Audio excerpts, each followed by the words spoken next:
झाले ना भाऊ डबल इविक्शन. आता या आठवड्यामध्ये हे 2 सदस्य घराच्या बाहेर गेलेले आहेत. चला तर बघूया या पाठीमागे नक्की रिझन काय आहे, स्टोरी काय आहे. त्या अगोदर सागरच्या कॅप्टन्सी बद्दल लोकांची मतं जाणून घेऊया. तर काही प्रेक्षकांचं म्हणणं आहे कॅप्टन झाल्यापासून याला खूप माज आलेला आहे. आधी वाटलेलं होतं की सागर हा कॉमेडीचा किंग आहे, पण आता तो खूप आतल्या गाठीचा किंग आहे असंच दिसतंय त्याच्या वागण्यावरून.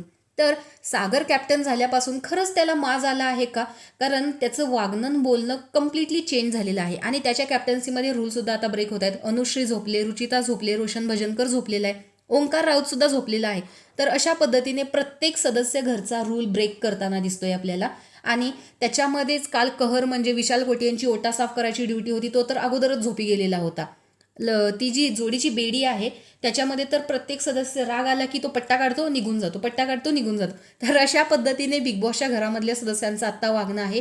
कारण यांना बिग बॉसचा कोणताही रूल फॉलो करायचा नाहीये. त्यामुळेच बिग बॉसनी हा डिसिजन घेतलेला आहे की या आठवड्यामध्ये डबल इविक्शन होणार आहे. आता वोटिंग ट्रेंड जर पाहिले तर वोटिंग ट्रेंडनुसार सचिन कुमावतला बाहेर काढण्यासाठी आतमध्येच खूप काही शिजत होतं की तो वीक आहे. ओंकारला जर जाऊ द्यायचं नसेल तर त्याला कॅप्टन बनवून नाही दिलं पाहिजे, आपण सागरदादाला कॅप्टन बनवू.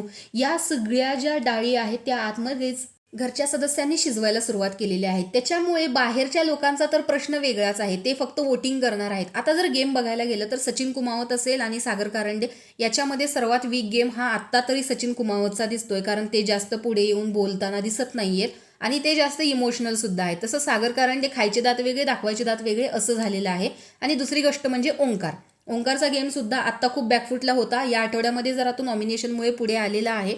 तर सगळ्यांनाच या गोष्टीचं टेन्शन आलेलं आहे की कोण 2 सदस्य घराच्या बाहेर जाणार. पण याच्यामध्ये सिक्रेट रूमचा जो दरवाजा आहे तो ॲक्टिवेट होऊ शकतो. त्याच्यामुळे ओंकार सोडून दुसरा असा जो सदस्य आहे जो खरंच खूप आतल्या गाठीचा आहे तो सदस्य सिक्रेट रूममध्ये जाऊ शकतो. त्यामुळे डबल इविक्शन जरी असेल तरी एक माणूस असा असू शकतो जो खूप चतुर आहे की सगळ्यांचा गेम ओळखतो. असा माणूस घराच्या बाहेर ते काढू शकतात आणि सिक्रेट रूममध्ये ठेवू शकतात. त्यामुळे डबल इविक्शनमध्ये सगळ्यात जास्त चान्सेस आहेत एक तर ओंकार किंवा सचिन कुमावत, आणि सिक्रेट रूममध्ये जो सदस्य जाणार आहे तो कोणीतरी वेगळा असू शकतो. याबद्दल तुम्हाला काय वाटतं हे कमेंट बॉक्समध्ये नक्की सांगा. अशाच बिग बॉसच्या अपडेट्ससाठी आपल्या चॅनलला सबस्क्राईब करा. तोपर्यंत बाय.